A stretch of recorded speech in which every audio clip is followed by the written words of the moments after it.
Pray, we'll start. Okay, our Father in heaven, we're thankful for the truth that came down from heaven. It leads to heaven. Bless us as we try to understand. Give us some wisdom. Ask it in Jesus' name. Amen. Now we're approaching more of the modern era, Seventh-day Adventist Church. Some of the challenges we face. Now, there's two words we use often: revival and reform. Reform means kind of reshape your life. But if you don't have a revival first, you're just reshaping something that's dead, right? So revival always comes first, then reform, right? You can take somebody, you put a dress on them, you give them vegetables to eat, they're still the devil. Isn't that true? You got to have an inward change, and then the outward goes, what do you call it? It's. I know what you're trying to say. I can't think of the word. Reward? Yeah. No. It's a naturally occurring thing. In other words, you can put makeup on a corpse, but it's still dead, right? Yeah. Right? They do that when you die. They make you up. And you sit in the coffin, but you're still dead. So the history of true education, part 19. Early efforts to revive Seventh-day Adventist education. These are the kind of landmarks we'll be looking at. And we're going to be, there are a whole bunch of them. I took 14. And some of these we've looked at, Madison and Avondale, but a little more detail on the early days. We start here. We can never have, this is Butler, who would later be the president of the church, leader there in Battle Creek College. By the way, what is the main object of education anyway? What's the main object of real true education? You mean spiritual? That's what Seventh-day Adventist? Yeah. No, forget Adventist for a minute. Just true and real education. God's program of education is to change what? Character. Okay, your character. Now, I was going to use the word your motive. Same thing. Character is what you are. Same thing. Your character is not who you are, it's what you are. You're a lawyer, but are you a dog? The question is, it changes the inside, the character, the motives. We can never have true success until the main object for which the Battle Creek College was created is kept constantly in view. That's the subject. And the spirit of true humility and the love of Christ actuate teachers and scholars.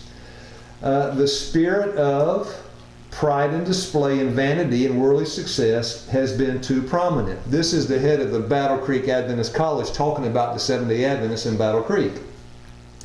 To make a show in graduating exercises, in displaying, look at this, got a PhD, graduated with honors. Somebody read the next sentence. To make a show, go ahead and read the next sentence. To make a show in graduating exercises and in displaying diplomas, and to be called professor has with many been a great object. Paul, call me from now on, call me professor. Isn't that ridiculous? Now Luke 12 verse 1, beware the leaven of the Pharisees, which is what?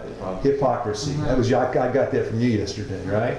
It's hypocrisy, Professor, there is none good, Matthew 19, no, not one. To make a show in graduating exercises and displaying diplomas and be called professor has with many been a great object. We firmly believe. Now, today we are so desensitized to what education is, we think this sounds crazy. We firmly believe if this institution had never been called to college, and this man would be the president of the World Church one day, but had simply been a school of instruction where our young people could come to learn things that would make them useful. Thank you, Ms. Marie, useful, and where they could obtain thorough discipline of mind and learn God's truth for this time without any graduating exercises, diplomas, etc. That it would have accomplished far more good than it has, and it would have escaped some disasters it has experienced. The first 125 pages in the book 5T will illustrate how the devil closed Battle Creek College down. The schools of our land are mostly conducted in a manner to generate pride and vanity. Now the problem, if you have a school like that, it's a factory turning out Pharisees. God save us from that. Rural sociology. Now this is what we're going to be reading, because when all this is happening, Mrs. White is dead and in the grave. I'm using this little, and everything I'm doing parts. If you want the whole thing, Straw's whole thing, and the Branson report, the whole thing. And remember the Gilbert's book, the whole thing. We took parts. If you want it, I'll give it to you. I'll give it to you. This is real so. Let me see if I brought it. I think I brought it. Did I bring it?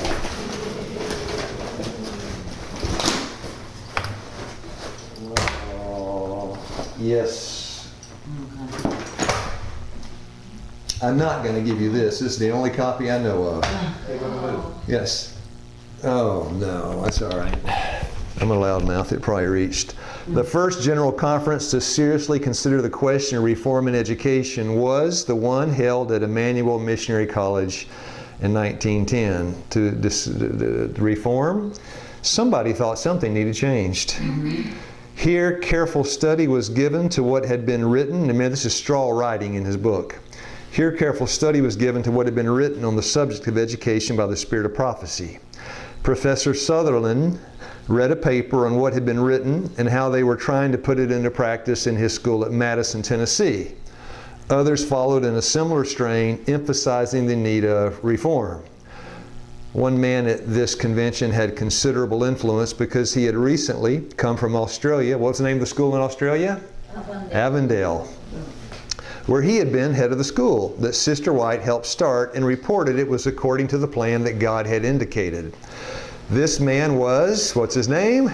C.W. Irwin. Now these names are going to crop up. I'll give background on the names as we go. M.E. Cady, then president of Walla Walla College, was present and led out in discussions on reform. Although this is the guy writing, Straw, was at the meeting, I was a sort of a guest, as I had just finished college and had been only recently called to head my first academy. At that time, so far as I know, we had only 2 men in our educational work with doctorate degrees.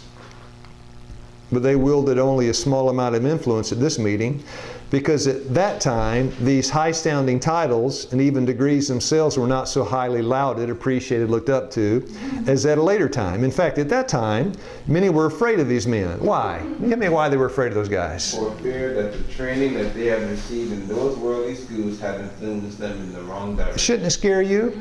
If your teacher got trained up in secular Babylon, it ought to scare you to listen to them, shouldn't it? Because what they're saying is confusing. Because they're coming out of the school of confusion. You can take out Harvard, put school of confusion. Got a PhD in confusion? So what? How do you feel? Confused? Yeah. So the AMA. We go back to where it started. Our subject for the next 7, 8 hours, accreditation and the Seventh-day Adventist Church educational system from the beginning until 2019. The American Medical Association evaluated and assigned ratings to all the medical schools. Seventh-day Adventists now had one. Their rating scale was the ABC, just like getting grades in school.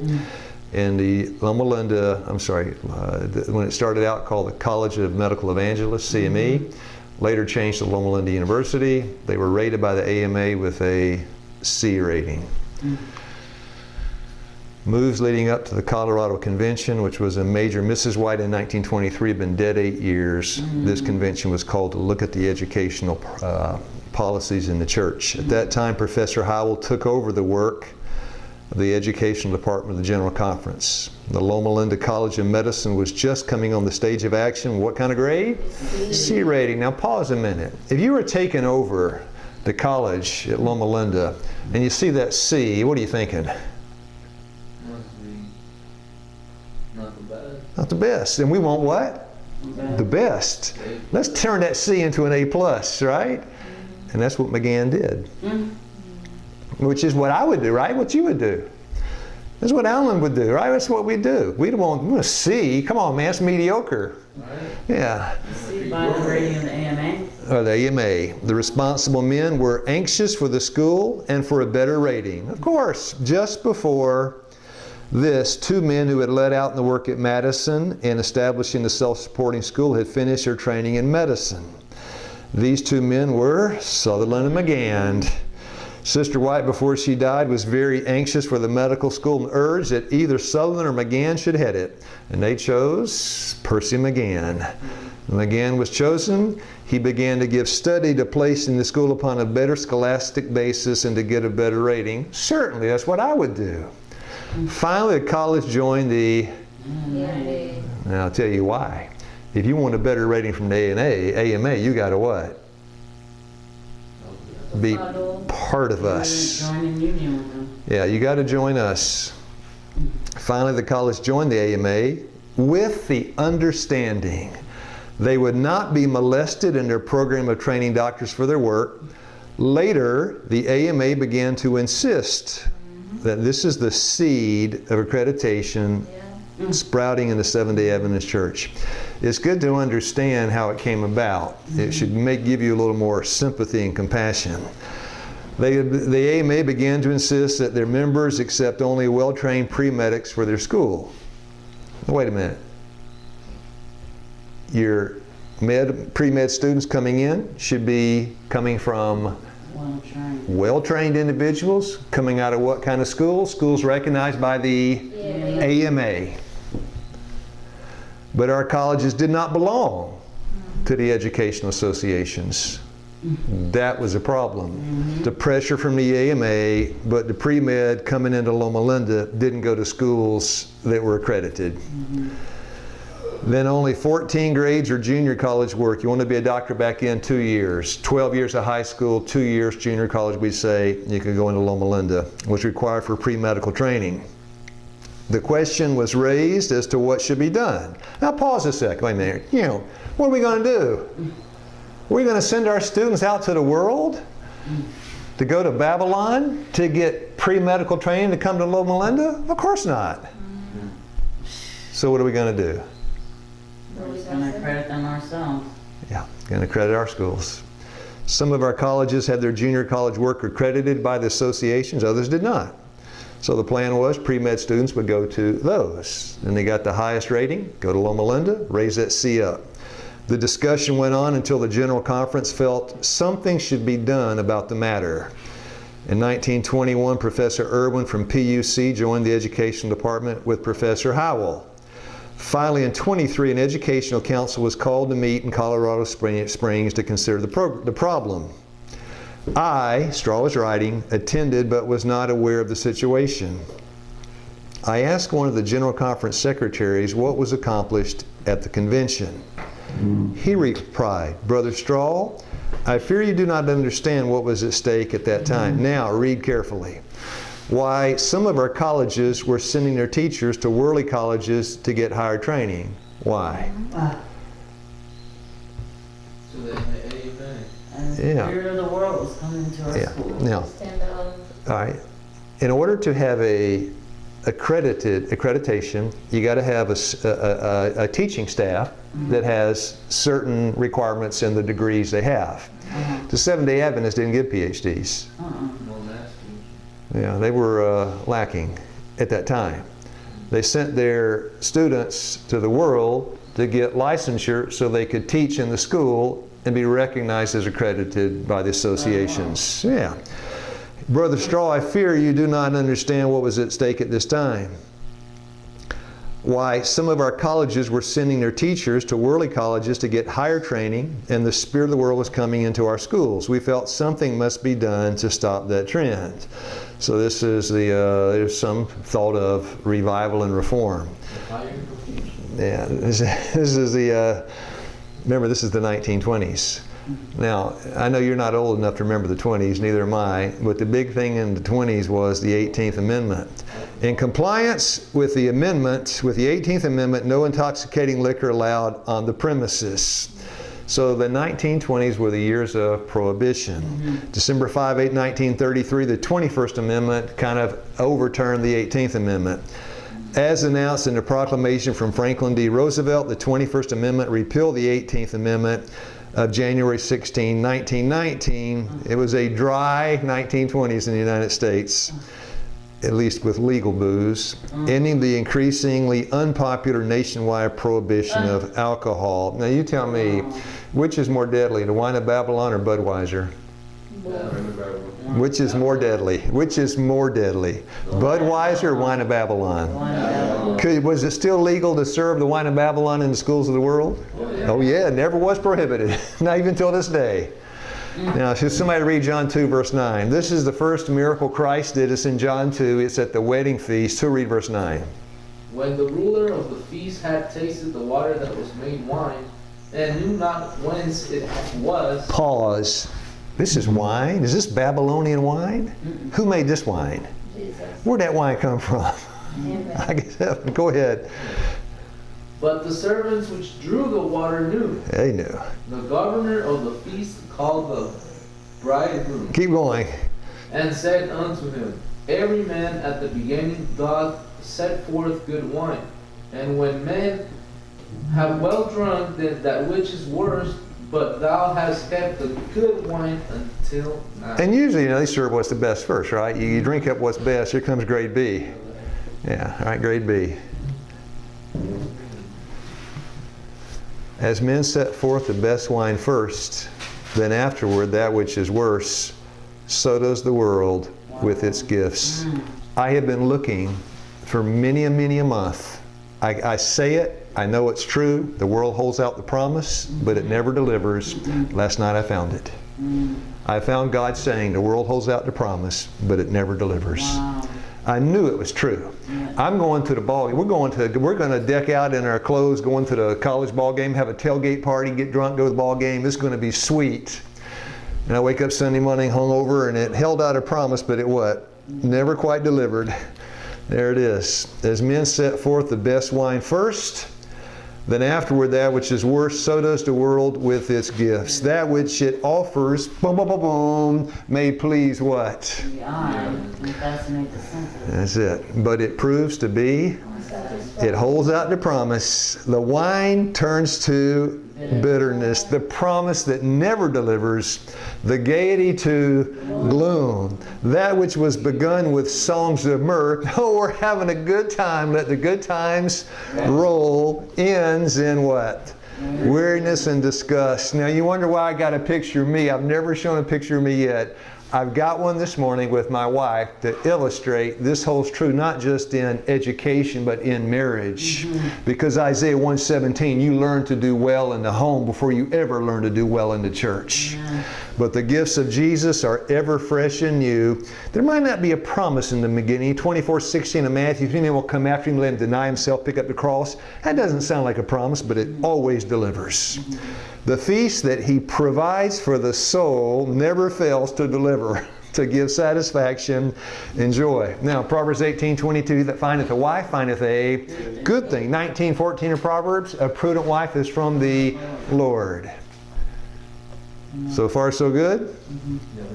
Okay, let's be real. Let's be real.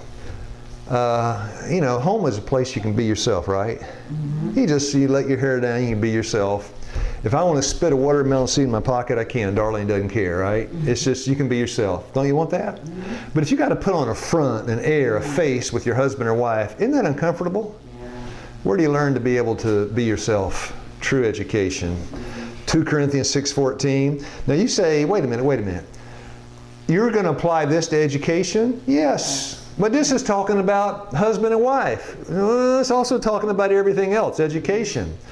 I will read carefully and closely. Be ye not unequally yoked. That means you and your wife got to believe the same thing. No, Darlene likes red, I like green. Darlene likes chapati, I like tortilla. Darlene likes rice, I like beans. Darlene likes, it's okay. But Darlene likes the 7-day Sabbath. That's a problem, right? But I like Sunday. That's a problem. I'm not saying who's right and who's wrong. I'm just saying that's a problem. There are some, and what did you say? What was, Baptist.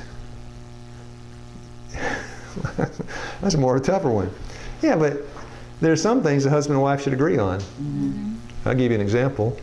God's law. Give me an example. 7th commandment. Thou shalt not commit what? Adultery. Should we both be in agreement on that? Yes. Yeah. But wait a minute. Then if you're going to do that, you got to have the law in common. You got to be united. John 17:22. You must be one, even as I am one. You got to be united with God's law, right? So if the Bible isn't the textbook in the home, How can it ever be the textbook in the church? It never will be. You say, but I have unity with my spouse. She believes in adultery, and so do I. You got the wrong textbook. And the result is what? Divorce. Right? You got no common ground. I saw a question mark on the face. Let me say it a different way. Husband and wife, boy, they need some common ground, right? Tortilla, that doesn't matter. Chapati bread, that doesn't matter. But you need some common ground. What gives common ground? The law. The law. If you can't unite on the law, well, I'm going to steal from my wife. I'm going to cheat. I'm going to covet. I'm going to commit. That's no marriage. So you need common ground. If you have common ground, but it's the wrong ground, let's say I believe in, but it's the wrong thing, yeah, you may be united, but the results are still the same. Right. Yeah, right? Like the church. It's a lot nowadays. Yeah. You're in agreement, but you're in agreement on the wrong thing. Galatians 6:7, what you sow, you also reap. And if you sow to whirlwind, what do you reap? Wow. Every single time. Amos 3:3, because two can't walk together unless they be what? You got to agree. So here was a problem in the educational circles inside the church. They didn't have agreement on what we should teach in our schools or who should teach it. That's okay. Maybe we don't have that now. That's all right. I don't care. What does God say? What's the answer? The answer is revival and reformation. And this is why they met, to discuss, do we need to revive and reform our educational system? That's why they met. And then, so what's the next step? It's easy. Isaiah 1:17, learn to do well. Now, if you don't learn to do well in the home, then you repeat the same mistake. You got divorced, you get married, you divorce again. If something doesn't change, you never get it right. It's so simple. Now, 1923, this is when it got serious. I remember well hearing Professor Howell make his speech before the men at that convention. In his address, he stressed the teaching of the spirit of prophecy. He said, of course, Mrs. White had been dead 8 years at this time. The spirit of prophecy says our schools are to be like no other schools in existence. Now, should we be different from everybody else? It's not, being different is not always something we welcome, is it? Yeah.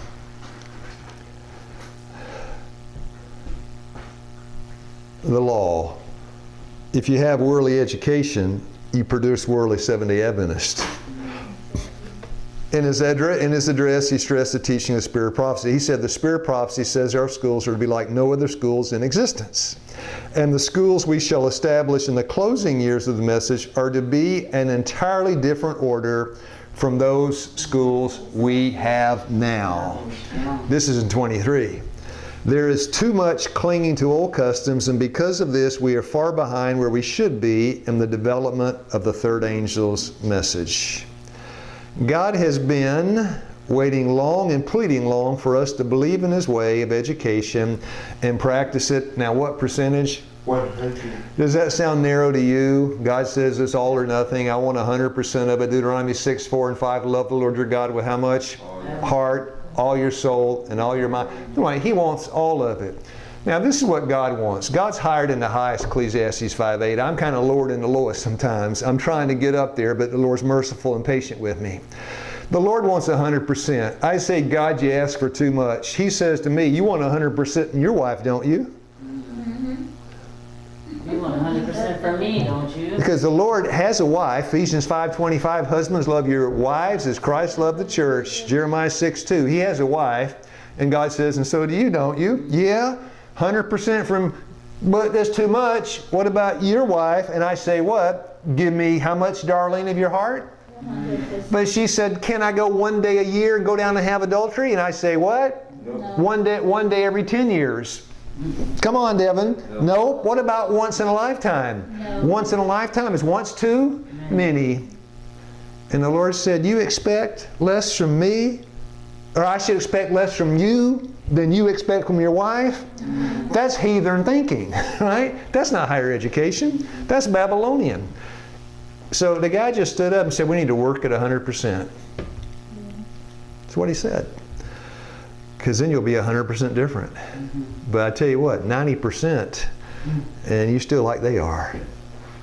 I'll give you an example. Let's say, what's the worst music in the world? Let's say voodoo rap, right? Voodoo rap.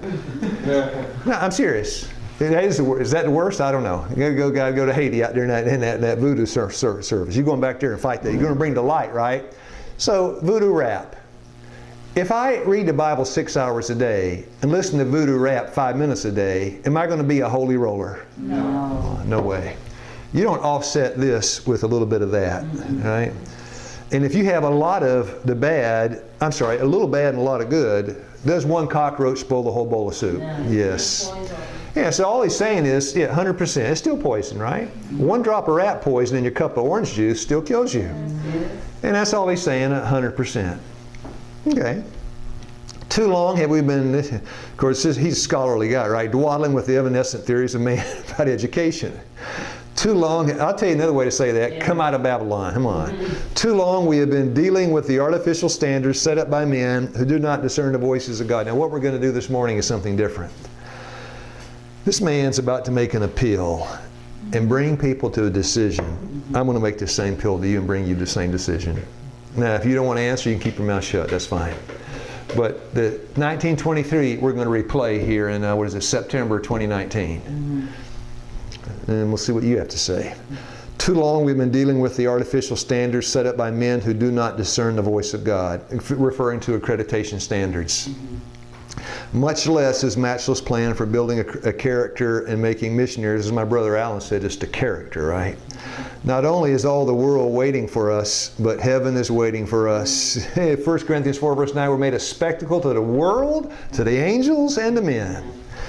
Waiting for us, but heaven is waiting for us, and all the universe is looking on to see how we are going to deal with the things that belong unto our peace in this our day. I pledge myself, I would not let the occasion of this convention pass by without a strong appeal in behalf of really working God's beautiful, consistent, all-sufficient plan of education to the high peak of 100%. He's standing up in front of the church world leaders, and this is what he's saying. This has never been done. But I believe it can be done when we quit ourselves like men and are willing to endure a bit of hardship as good soldiers for Christ. We are pursuing too largely the general aim of mental discipline and culture with too meager a provision for the practical arts of everyday life and for building character and making missionaries. 99% is not enough. With God it's all or nothing. That last sentence, by the way, provision for the practical arts of everyday life, that's liberal arts education. And that's what the Jesuits are teaching down in Loyola, right? And this is what he said. So he stood up, he said, look, 5. Then he, W. Howell, gave 5 points of the education he understood was outlined by the spirit of prophecy. Okay. Now I'll give it to you. Number 1, limit the study of books. What? What? What's so funny? Limit the study of books. Who is that young man anyway? What kind of book is he studying? Come on, what kind of book? Yeah. Yes, sir. Is it now? Wait. Is that spiritual or useful? Think closely before you answer. Both. Thank you, Sister Aisha. You're getting both. I'm glad he's back too. He's back. He's back. Limit the study of books to the strictly spiritual and useful. You know, over and over and over, and I tell you what God kept bringing to my mind when I had some struggles with you, my young brother. You know what God brought to my mind over and over and over, and He would give me no rest. No, it was the prodigal son when he walked in, the father's response when that son wanted to come back. I said, okay, if he wants to come back, I'm going to welcome. Let's kill the fatted calf. Okay, but we're vegetarians here. So anyway, number 1, the books you have, spiritual, useful. Now, is there a place for paleontology? Yes, but you look at it from the practical. Calculus, quadratic equations, yes. But you put it through the filter of the Bible. So number 1, that's what he said. Number 2, maintain for all students a full balance of work, useful labor, and the teaching of the vocations participated in by, that's a mouthful there. It needs to be useful labor, and not just the students, the who? Teacher. And the who? Three, you got it. Come on, man. 3 shots, buddy. All right. ¿Y pero dónde lo ha dado? ¿Así? Y abajo. 3 shots. All right. Uno, 1. dos. Come on, buddy. Last one shot, man. Last shot. No, you get 2 more. You get 2 more shots for that. Dude, he makes it in. Come on, buddy. Come on, again. Hit it again. He's following Samuel's techniques and jumping up in the air. Yeah. Come on. There it comes. I hear it. Almost. You got it. 2 more and you'll have it. Buddy. Yeah. 1 more. It's not split yet. No, not yet. Yeah. Finger number. All right. Number 3. Huh? Number 2? I got, if I don't want to cycle through that again, maintain all students. Come on, it says useful labor, and the students do it with the teachers. That's all it says. That's all he said. Number 2. That's it. You writing all that? Useful labor. You have to, it's gonna take forever to write all. And this is in Straw's book, which I have. I'll give to you. This I'm not giving to you. You'll see why in a minute. The other I'm giving to you. Here we go. Giving large, number 3, giving large place and equal balance to actually training and missionary service during the school period. Let me show you a picture. Can you tell what that class that is? Massage.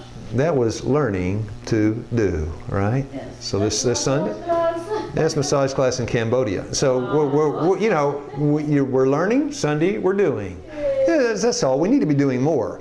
But actual training and missionary service during the school period, adapted to the age and ability of the young people, and likewise shared by again the mission work, the teacher and the student do it together. And that was what he said. Number 4. Maintain school homes for all non-resident students. I think what God's plan is that those in the school feel like they're part of a family, not in a co-ed dorm stuck away from whatever. It's not part of a family. And if you don't feel that way, I'm sorry. But anyway, we're trying, right? And then number 5, carry on the entire program where? Country living. In the country living, where land can be cultivated far enough from the city to escape its diverting and corrupting influences, but within range of suitable population for missionary training field. And then this is how he summed it up, his conclusion. On these 5 commandments, now you pause 1 second. I rolled out the Bible verse here, because if you think you can have the golden rule and not have the law and the prophets, then you don't understand the Bible. It is a package deal. These 5 commandments, this program of education, that's what all the law and the prophets, this is where it's all hanging. Who'd like to read? So, Go ahead, Daniel. so whatever you wish that others would do to you, do also to them. Golden rule. Keep going. For this is the law and the prophets. This is the law and the prophets. Education, that is the law and the prophets. Now, life. Professor Howell then made a strong appeal for a return to the blueprint or educational work. He's begging those guys. 3 men bitterly opposed what was presented. I listened and wondered what it was all about. I was then in the midst of my university training. This is Straw, right? Walter Straw. Training in connection with my teaching work. Hence, I could not see what the trouble was about. The 3 men who had opposed the presentation not only quit teaching in our schools, but left the message and died out of the truth. So that was the Colorado Convention. And then you say, who is Walter Straw? You're quoting Walter Straw. Who is he, if you don't know? This is the book, Personal Observations and Experience, and that's the guy, Walter Straw. Who was he? Now, I didn't have time to type it. I just scanned it and put a picture of it. Can you see that okay if I read it? You can see it, right? Seventh-day Adventist Encyclopedia of the Bible Commentary set, right? Walter E. Straw, missionary educator. He was a graduate of Emmanuel Missionary College, later Andrews.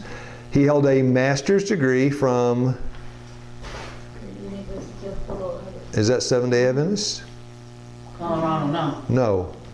Now, Straw had the experience of being sent to Babylon to get graduate. Now, Why are you quoting from him? Because I want to tell you what he said about being in Colorado as we finish here. He began his denominational service as educational secretary of the Lake Union. Later, he was principal of Fox River and Bethel Academies in 1950, and he was appointed principal of Claremont Union College, South Africa, educational secretary of the Southern African Division. Later, he served also as superintendent of the Rhodesia Naziland Mission. Returning to the United States, he taught for 3 years at Southwestern Junior College, today we say Keene, was dean of Madison College, head of the Department of Religion at would become Andrews Emmanuel Missionary College, president of Madison College. Later, he was head of the Layman's Training School at Madison, and shortly before his death, taught rural sociology and history at Madison, then at Little Creek in Tennessee. He spent 52 years in SDA educational work. He recorded in this booklet that his first 4 years at Little Creek were more enlightening than all his previous years in the liberal arts school system. So there's a man that had been through the liberal arts system in Colorado. And this is from page here. He talks about going to a worldly school. I wonder if the education our young people now get in the universities is not a good deal like that which Moses received in Egypt. Now, what was wrong with Moses' education in Egypt?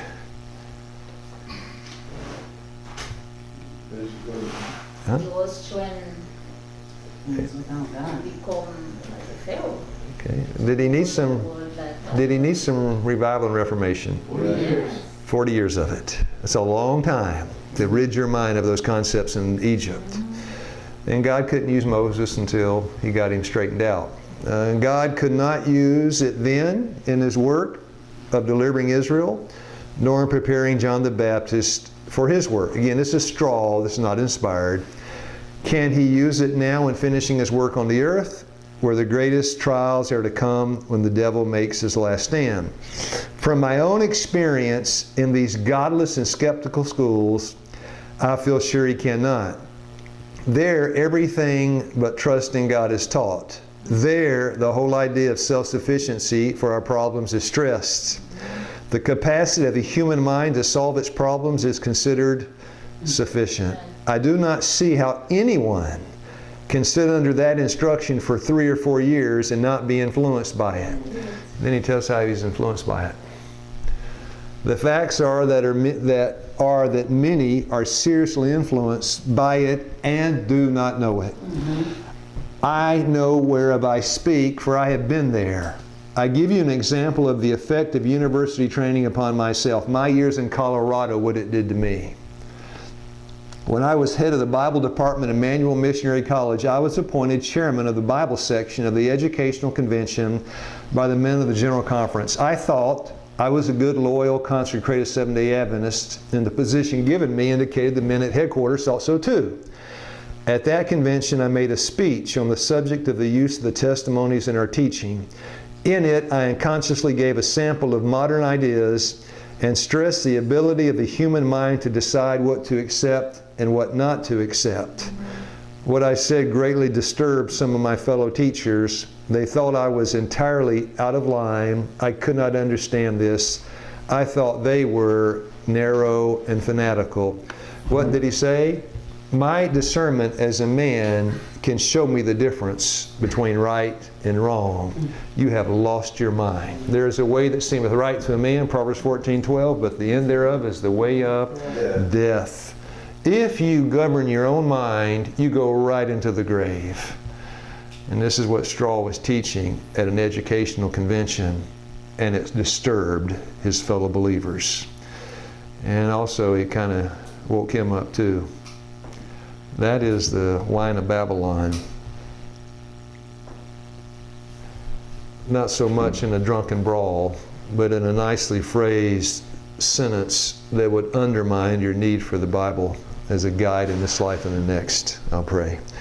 Our Father in heaven, we're thankful for history, that we can learn from what's gone before us, that we might not make some of the same mistakes. If there are mistakes that we might make, help us guard from that.